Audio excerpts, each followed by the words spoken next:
കനത്ത കാറ്റിലും മഴയിലും കോഴിക്കോട് അരീക്കാട് ഡീസൽ പ്ലാന്റിന്റെ പിറകുവശത്ത് റെയിൽവേ ട്രാക്കിൽ വീണ്ടും മരം കടപുഴകി വീണു. മണിക്കൂറുകളോളം റെയിൽ ഗതാഗതം തടസ്സപ്പെട്ടു. നിരവധി ട്രെയിനുകൾ വൈകി ഓടി. പ്രദേശവാസികൾ ഉയർത്തിയത് വിഷയങ്ങൾ റെയിൽവേ അധികൃതരുടെ ശ്രദ്ധയിൽപ്പെടുത്തുമെന്ന് മന്ത്രി പി എ മുഹമ്മദ് റിയാസ് വ്യക്തമാക്കി.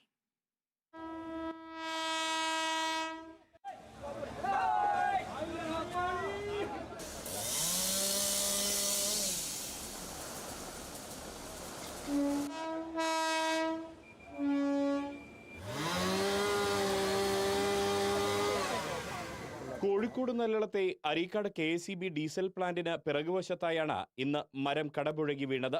രാവിലെ 7:45 ചെന്നൈ മെയിൽ എത്തുന്നതിന്റെ തൊട്ടു മുൻപായാണ് ഷൊർണൂർ ഭാഗത്തേക്കുള്ള ട്രാക്കിൽ മരം വീണത്. ചെന്നൈ മെയിൽ ആളുകൾ എന്ത് ചെയ്തിട്ടുള്ളതെന്ന് നമ്മളെ സുഹൃത്തുക്കൾ അടക്കമുള്ള ആളുകൾ എന്ത് ചെയ്താണ് സ്റ്റോപ്പ് ചെയ്തു. പിന്നീട് ആ വണ്ടി പതുക്കെ എന്ത് ചെയ്തു കടന്നുപോയി.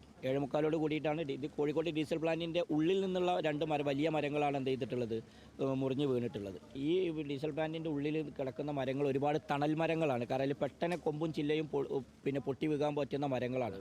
ഇന്നലെ രാത്രി അരീക്കാട് ആന റോഡിൽ റെയിൽവേ ട്രാക്കിലേക്ക് 3 മരങ്ങളും വീടിന്റെ മേൽക്കൂര പാകിയ ഷീറ്റും കൊടുങ്കാറ്റിനെ തുടർന്ന് പറന്നു വീണിരുന്നു. ജാംനഗർ എക്സ്പ്രസ് തലനാരിഴയ്ക്കാണ് ദുരന്തത്തിൽ നിന്നും രക്ഷപ്പെട്ടത്. തുടർന്ന് 8 മണിക്കൂറോളം റെയിൽവേ ഇലക്ട്രിക്കൽ ഇൻസ്പെക്ഷൻ വിഭാഗവും അഗ്നിരക്ഷാസേനയും കഠിന പരിശ്രമം നടത്തിയാണ് ട്രെയിൻ സർവീസുകൾ പുനരാരംഭിച്ചിരുന്നത്. അതിന് പിന്നാലെയാണ് വീണ്ടും അപകടം നടന്നത്. ട്രാക്കിനരികിലെ മരങ്ങൾ മുറിച്ചു നീക്കാൻ നിരവധി തവണ റെയിൽവേ അധികൃതരോട് ആവശ്യപ്പെട്ടിട്ടും നടപടി ഉണ്ടായിരുന്നില്ലെന്ന് ജനപ്രതിനിധികൾ ആരോപിക്കുന്നു.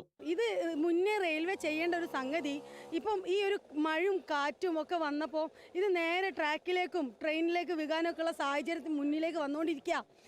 ഒരു സുരക്ഷാ സംവിധാനം പോലും അങ്ങനെയുള്ള ഒരു മുൻകൂട്ടിയുള്ള ഒരു പ്രവർത്തനം പോലും റെയിൽവേന്റെ ഭാഗത്ത് നിന്ന് ഉണ്ടാകുന്നില്ല. സംഭവസ്ഥലം മന്ത്രി പി എ മുഹമ്മദ് റിയാസ് സന്ദർശിച്ചു.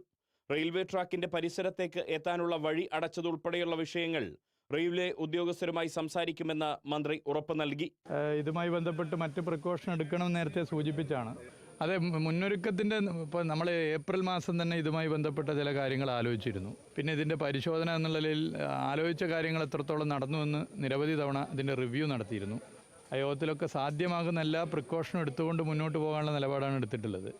ശക്തമായ കാറ്റും മഴയും തുടരുന്നതും അപകടങ്ങൾ പതിവായതും പ്രദേശവാസികളെയും ആശങ്കയിലാഴ്ത്തിയിട്ടുണ്ട്. പ്രതികൂല കാലാവസ്ഥ കാരണമാണെങ്കിലും തൊട്ടരികിലുള്ള മരങ്ങൾ റെയിൽവേ ട്രാക്കിലേക്ക് കടപുഴകുന്നതിൻ്റെ ഉത്തരവാദിത്തത്തിൽ നിന്നും റെയിൽവേ ഉദ്യോഗസ്ഥർക്കും കൈകഴുകാനാവില്ല.